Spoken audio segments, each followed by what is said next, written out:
Mablango. Ndebe German. Murize mrasta. Ndiri boy. Seiseko. Aiwa bolato. Pane zvatirungonzwa kuma comments kai mavideo. Hanzi muri kujuta mimi kuti mune fashiri electrical engineering. It's electronics engineering. Electronics. Chokwadi rechi. Chokwadi. Wozaona rongoti marasta ana kudzidza, marasta aite izvozvo. Chokwadi. Ndapedza 1998. Kuhamba college. Campus kuitobiko kuToronto. Mambo mashandise? Ndakashandisa ndakamusenza kuBell Canada. Okay. Ndakasenza kuHonda. Yeah, those two companies shit and ndakashandisa my papers. Now we say it was general labor, you know. Ko kuZimbabwe? Zimbabwe ndambotrya kutsvaka basa but basa ndo Bell Canada ide telephones. Saka kuno kuZimbabwe ndotowana basa Tyre. Okay. Repair install my telephones internet zvinongonaka naWedzera zvinoita family technology. Saka murasta akadzidza ko? Ndakadzidza. Vamwe vari kuona ndaudzidza mani kuradzika macertificates angu. Ndinawo yese kababa Parkerson. Yeah. Pakazonouya nawo padhuze nyatso mangwata. Aiwa unokona kuangwata Ministry of Education grade 7. Right. Meno. But mawana aripo. Vanozogetsa vega, vanozozuma. Junior certificate form 2. ZJC. JC. Nerimwe ndakanyatsofoira zvinaka. Ndine mira ndiri kuti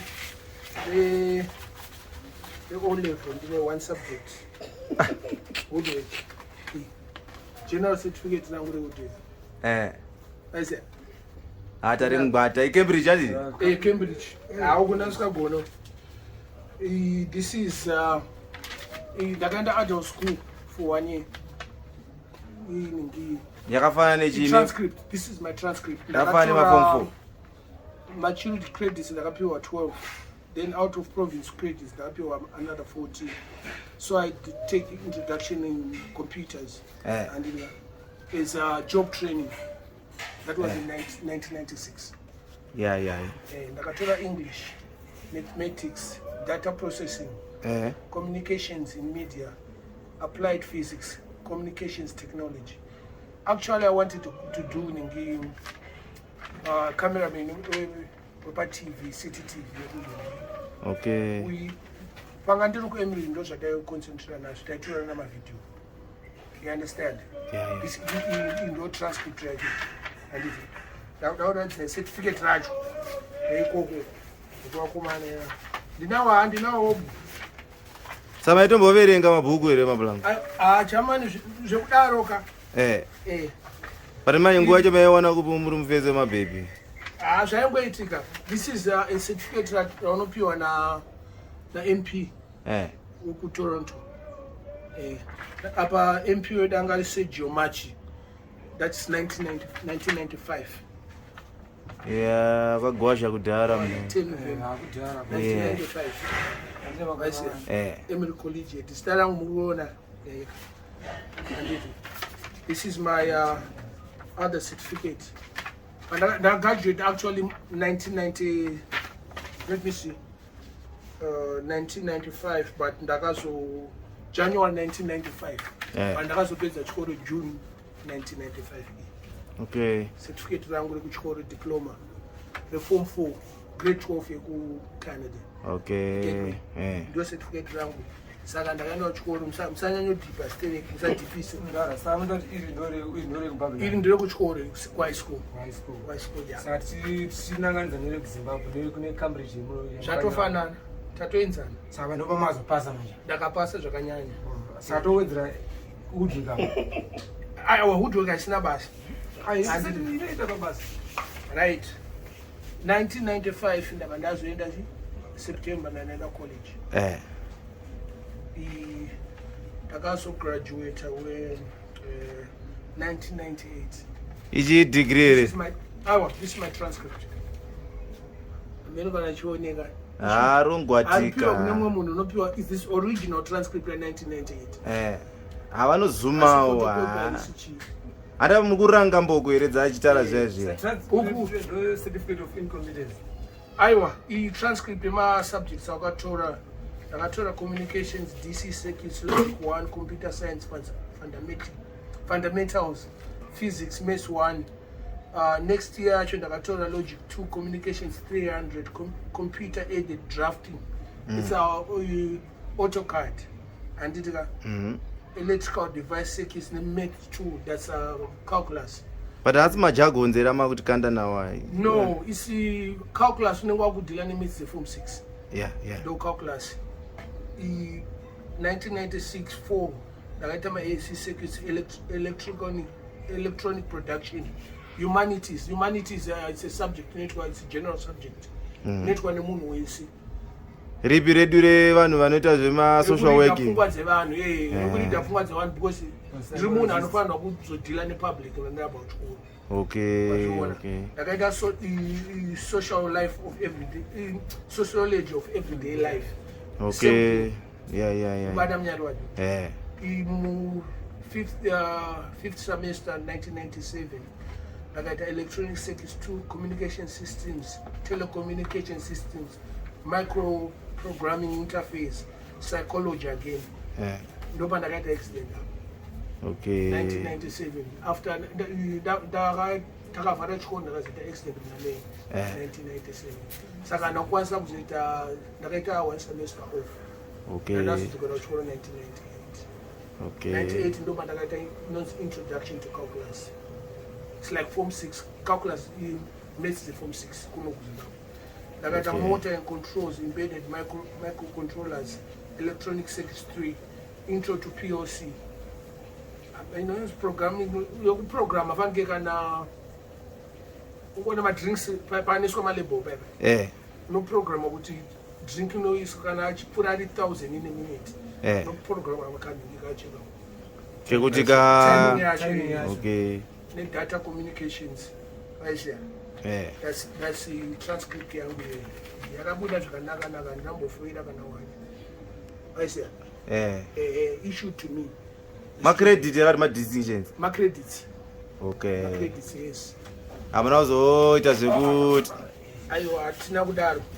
Ikoko hatina kuenda ikoko. Saka kana kune pane something chawatora. Ada kungwata masini eCanada. Alright, aiwa. Ari inside. Ndinotanga kuti 1995. Aiwa, unoona kuti wakabasa nema certificate emunhu. Ndindatsvagira munhu basa. Up. No diploma yangu, original, not photocopy, not nothing. Yeah. June 1998. Kana muchikwanisa kuverenga pakanzi chiapa chamai. Code free chafudzika. Panzi hamba college. Pamwe pacho manje nini nani wanzogona kuverenga chirungu but electronics engineering technician diploma. Anditika? Nosainwa nevanhu 3 ava. Vanhu vakangwarira basa waisiya. Matini nechi nemachairman of board napresident waisiya. Kuti mukomana akaenda kugwasha waisiya. Ndozvavo zvakuti original yayo. Hatina kukotokopo kana kuita sei 1988. Right. India chasi founded rakanyora po. Taba ipapa pa 1998 waisiya. 1999 ndaba ndapinda kunonzi kubheo Canada.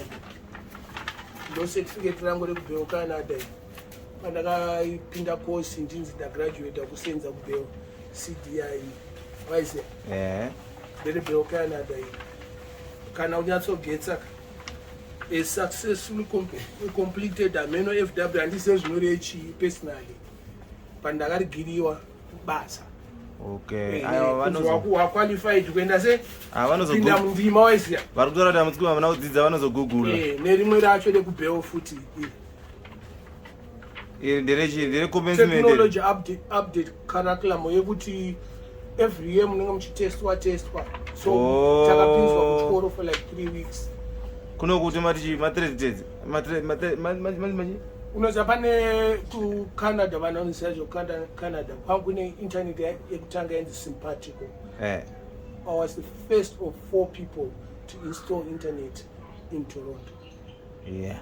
Ndzimba dzevanhu because most of the people didn't have certificates starting more forged. Isusu tisakatrainwa nevakomana vakabva kuamerica Wedzera.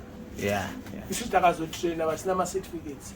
Saka mubeu kana zvinoenda kudzimba dzemaloya dzemadoctors dzemaactors kwaiendeswa vanhu vari qualified vanokwanisa kubudisa certificates kuitira kuti ungakanganisa. Even umwe munhu ari pamberi pako ane seniority achigona basa, inini I have to accompany that person. Ndini ndinosaina kuti ndini ndapedza kuita basa. Uyu anenge ari assistant ndo certificate ndorei. Saka yasi kubva uere manje vari pazaidiro anogona kuita zvaanoita naro waize konda bhara ndichizviti anoda jealous kamudhara akadzidzawo kupfuura ka right. Bheo ndakazobudiswa hanya dzacho ndo dziyadziya dzechimongo chai ndakazondibudisa basa waize ndakazoenda kuchena pandazobudiswa basa kuma 2003 ikoko. Saka makomenda manje vari kuziva zvichazonzwisa tsitsise zvakuita. Aiwa, inini handichatomboda kusenza because hapana anokwanisa kundibhadhara Germany. Handipiwa minimum wage kaende 32 years ndichigara kukana ndopiwa minimum wage. Azvipo kutenga ndofana kupiwa $50 an hour Germany. Waisiya. Kunoko akakwanisa kundibhadhara futi Zimbabwe. Ndokwanisa kuvadzidzisa zvakawanda. But munhu kana uchikomenta ziva kuti uri kukomenta uchiziva mafacts ako. Kana usikazive mafacts saka ndakubudisira macertificates ayo they've been here for 10 years. Zimbabwe muno ndakatira kutsvaka basa but zvikuramba saka ndakazongoita give up ndakuita zvandoda ndakurarama.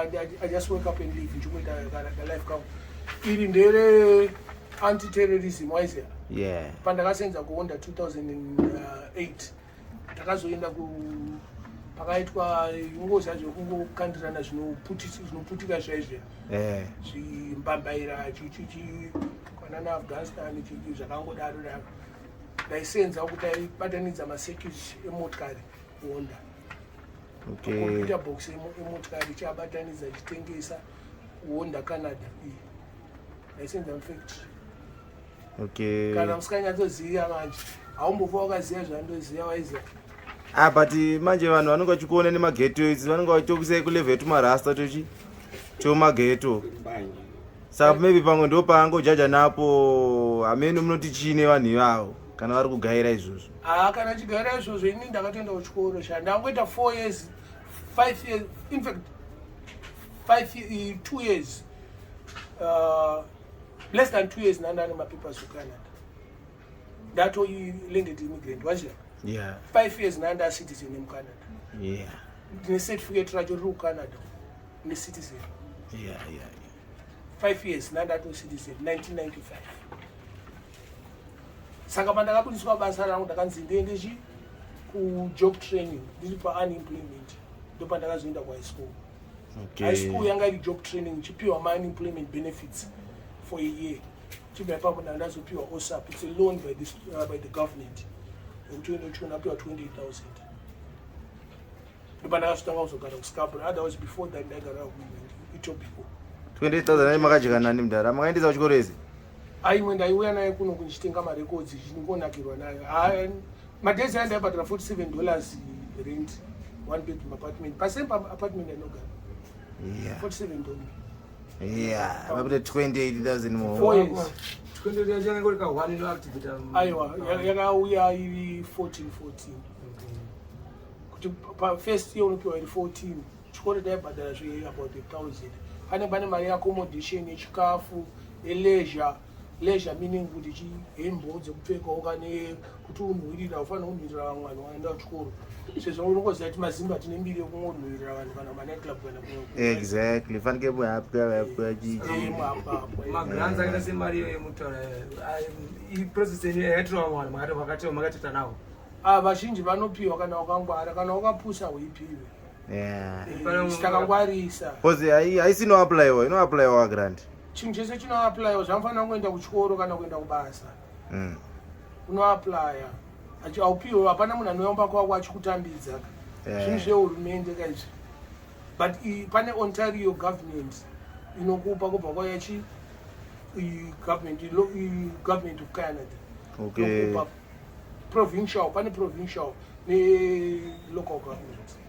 Zvese vanokupa malonzi akasiyana saka imimi manje takuenda away from mboko dzachikometa zvisina basa nditi saelda manje mugeto muudza sei vamwe vane malogs aya vanongoti haita tinde basa negwazhi isusu tikatongowanawo zvedu masini edu aya akaita semadrugs wawa hatitabo advise amukwanisa kuvapa ndeipi mna chimiro chemunhu hachisi chinoratidza kuti akadzidza sei. Don't judge a book by the cover. Zvaunondona nchiita murodhi mazviso zvandinoita kana ndiri muclass kana ndiri pabasa. Saka don't judge me by what you see. Kana zvaunondoona nchiita kana pavidhiyo imwe kana marino kana wherever you see me kana mushabhini. Kana rapa basa it's a serious thing. Ozinongochitambira mudzimba dzevanhu. Life is dzimba dzevanhu.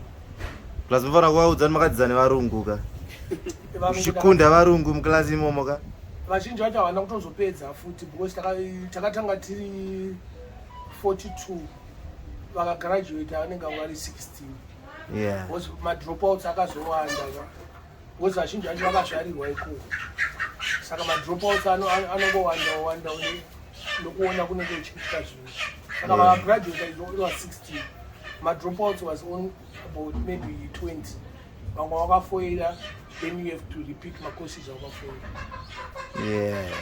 Pakupuwa grant haisi grant is loan whatever loan hapana vakavhundukwa nemari vakati mari dzinzi yavo handisiya nazo kutori nembavha dzinotoba mari iyoyo hatomboenda kuchikoro kwacho anongopiwa grant kana kuchikoro kwacho hatoezi. Saka mimi chibaba chakupai degree renyu rediscipline wozigati uchingobva uchisvika utaura itori discipline yoishanda. Plus ndakambonzwawo nemakuhwa kuti hanzi mudhareyo waichita mudhareyo hanzi mudhareyo anombobvira wamborowa zvinodhaka uri kusaidi uku iwo mudhareyo chokwadi iri chocho. Inini asikarowi mbanje kumakore akawanda handina 12 years nchirowa mbanje muupenyu wangu. Ndairowa muwawa chete. Saka zvikureva kuti makunha angari echokwadi ka ndezvechokwadi. Ndaingotamba nevanhu vanozviita ana Gustalo airova ana Sharks ana Jabi waiziva but mamusinga attack nasingaputi zvinodhaka kana mai manje wakanzi isai vanhu vanoputa mbanje apa nendisipo vanongoenda vanhu vanoputa mbanje nendisipo. nyaya kuti nyaya yake ikanziwa neplayer hater inga kari dikiso player hater anochikudza chinhu waiziva pasina nyaya because munhu akanzi abudisana anotuma malifts aya andakabata apo anogona kuita basa aripo abuda zviri simbu kuti achengeta gauti neanakafoira reolevel grade 7 ndinaro JC ndinaro form 4 ndinaro matranscript angu ese andakaishuiwa inini mupeseni ndinawo. aiwa apa maradza kuti muri kuinspire magato youths ichi chinhu ndo takatumirwa certificate yangu chirimo saka ndangozvipekera imomo vamangoita zvakadaro takaenda tisingatasei kuti uchazva sei kuno kuzimbabwe kuno madocuments automatic uchapinde mufield unongato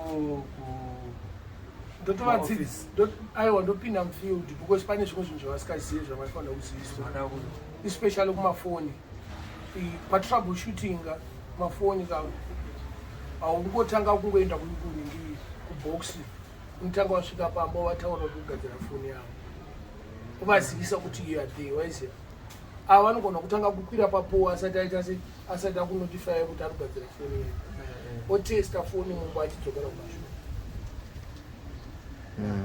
pakudzokera mashure ndopakwira po wakaona pasina dialton ozoenda kubox wakaona kune dialton zvakutoreva kuti vakufanira kuchinja mapairs foni i2 wires is minus 0.05 volts ibiri. Saka mutori mubook of news yenyu panye internet mati mamongori forward pasipatiko the first internet yemucanada tanga tiri forward pataisa ma-internet cards makombiyuta akudhara angasina ma-ethernet cards aya saka tanga tikori forward taitopinda mba memunhu totovhura kombiyuta yake uchisa internet card chachi kuti kombiyuta yake ishande neinternet yedu but manje all the computers akuya nema-ethernet cards, Wi-Fi, whatever it is. But that time iyoyo kwangu yaisipatiko ndo yataidila nayo vanhu vacho vakabva kubell south Florida varungu vacho ngoni 2 saka imwe history mudhara zinambobvira vatudza tinaingofukaniwe mangoma chete mudhara no aiwa pane zvinhu zvakawanda tatomboenda mamwe anonzi masymposium masymposium ndekuti kana pachiitwa zvinhu zveelectronics it's like Harare agricultural show andika pane area inenge ichiitwa zveelectronics saka vanogona kuinvitwa topiwa matickets indopiwa date rangu rekuenda kana ndakuenda Friday ndokuenda ikoko ndokunoona ndokubvunza kuti zvinoshanda sei whatever symposium takaenda kana mameeting akawanda tosanganawo nevamwe vanhu vakubva kudzimwe nyika vachidisplaya zvavo kudisplaya new technology inenge ichiuya then kana tazoenda kubasa every week pane meeting yanoitwa namanager like vanhu 10 or 15 mune muna manager wenyu muri 10-15 wome vaiswa in groups mune makaiswa in groups pakampani pangu pane kana 300 vanhu 15-20 people mune muna manager one anenge achikukumanager mumwewo manager anenge achimanager 15-20 people but do remember tinenge tine madivisions akasiyana kunenge kune Sakaton kunenge kune Harare kune chichichi ndaisenza kusunrise saka onai manje pane vamwe kudiaspora vada achiblinga yamune muchiita manje vanga vasiri kuziva manje skills yekuti makarowa gwashi ana maiziva pamwe mine munenge mutoni tumari twamune muchitowanawo kumagwashi kwamune makaita bhozi pamwe munombonodzidzisa vanhu munoti chine vanhu ivavo hapana mari yandowana hapana mari yamowana hapana ndongwavha saka mudhara unongoafa zvepashuwa bhozi pane vanhu vekudiaspora vachikakuya kubaka kuti bati video kusati tipurira pasi tikaita ariko let me tell you ndakasenza macompanies akawanda ndakasenza more than 60 companies pakuna Wrigley's ana Pepsi ana Coca-Cola ndakasenza futi tungotaura anozikanwa ndasenza kuThe Bay it's a shop inonzi The Bay ndakasenza futiko but anenge ari matemporary jobs waizera unongoti unosenza chi house full time panongonzi pakuitwa paslow ubawaregedza last ndakaita school bus driver for 5 years then after school bus driver ndakazoita ndakasenza sadriver wemotikari kuavis budget car rental ende ikoko futi nandatone renke yangu yanga yatokura nandisaite basa rakawanda ndakusenzera kuairport nandisadriver kuendesa motikari kumalocations ndaitosenza ndakagara bhozi kune vamwe kavari kuenda kunzoko kondonzwa ronzanza akaita business management kuZimbabwe but achingodzoka angori 1-2 pamwe vayaneka bhegi ane tufashani twake but asina kana cent zvechifamba sei kugrafta ndakagrafta Germany kana vamwe vanhu vakatondoona especially kuairport vanotokutaura kuti madman ndakamboona zvishuwa turi pabasa kuairport vekunowa kuZimbabwe yes vanhu mazimba madman ndakamuona achitodriver motikari achitodirecta motikari but zvinhu zvandaitira for fun because ne zvimwe zvinhu zvinondipa mari waiziva wasogara kumba unopedzera wakuita munhu wakudhunya saka ungoda ungomixawo nevanhu but mari yacho anga iri shoma zvayo but a fell off is better than none saka ndakatosenza 5 years because of COVID basa rangu rekuavis rakapera but when I came here vakatonyorera tsamba vachoti uyai come and register again uyai kubasa ndosenza paairport panorentwa motikari airport is the biggest rental place of cars ndege dzakambomiswa hapana munhu ari kurenta motikari two materminals atinosenza terminal 1 and 3 terminal 3 akatovharwa kusina rental company inofamba chienda terminal 1 terminal 3 hakusina rental company but zvame manje dzaakufamba dzakufamba but mai manje tiri muwinter ka winter slow season vanhu vanorenta motikari vazhinji vacho vanenge vari mabusinessmen vanokwira ndege vachienda kumameetings avo because it's summer time vanhu vanotengesa zvinonaka izvi vanenge vachida kushaina atinyeba kuti motikari yake nyowani dzedu hazina kunyorwa kaizvo dzedzingoti maplates ari normal zvese zvinoma vachiblinga saka mumwe munhu anotokutaurira kuti germany ka iyi motikari anoita kunge aisiya ka but anenge achiida futi that very same day okay inotonogezwa kati